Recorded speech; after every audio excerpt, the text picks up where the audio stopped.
Let's draw this little cutie together. I'll show you how. First of all, draw these simple shapes. It looks strange now, like some kind of alien, but it will all make sense, I promise you. So just lay the shapes down and we'll add the detail after. I find it easy to pick out what sticks out to me most in the picture, so I've gone for the two big flowers on her head.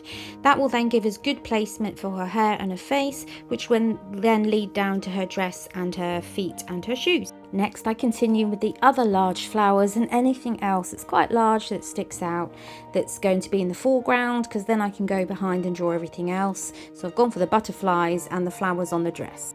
Now it's time to really fill her out. So in goes the hair. I start to put detail on the dress and shape it, make the arms and the top of her body look more real. Then continue to finish everything else off, adding details as you go. Obviously the legs and the feet were the first thing, and then I went around the whole thing, adding in extra flowers and then the other bits I wanted to, like the ruffle on her dress.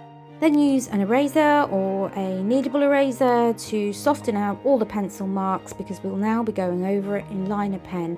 Please use a waterproof in case you want to use watercolour. Here we go with lining out, it's all done. Next, choose your colours. I'm doing it in pencil. I want lots of pinks and purples, and then I'm using greys and a brown and a green to embellish the flower parts and the skin tone and things like that, and to add shade, which will give it more 3D-ness. Here I use the very light pink and the sort of yellowy brown to make a tan colour on her face. Pink alone just didn't look right, and I think if you add that tan colour it makes it a bit more realistic. I also add some little shadows with the same colour. It will make sense later. It doesn't look quite right now, but it will do as we start to add other colours and shadows to her body and face.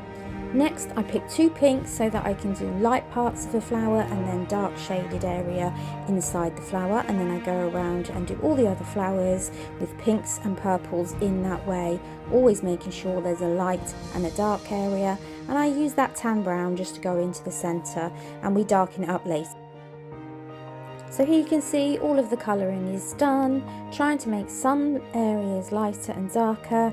If you want to have a go at this, I suggest just screenshotting and then looking where I've highlighted and then done darker areas to show depth. I continue to show that 3D depth using greys and black in different areas, like at the roots of her hair, on her boots, showing shadow. I've even gone in dark into the centre of the flowers in areas too. This is the final stage where I get a white acrylic pen and I just dab in some little areas of white on the tips of the flowers in light areas of her hair and dress, and that really finishes it off and brings it to life. And then here we have it, our little pretty flower girl.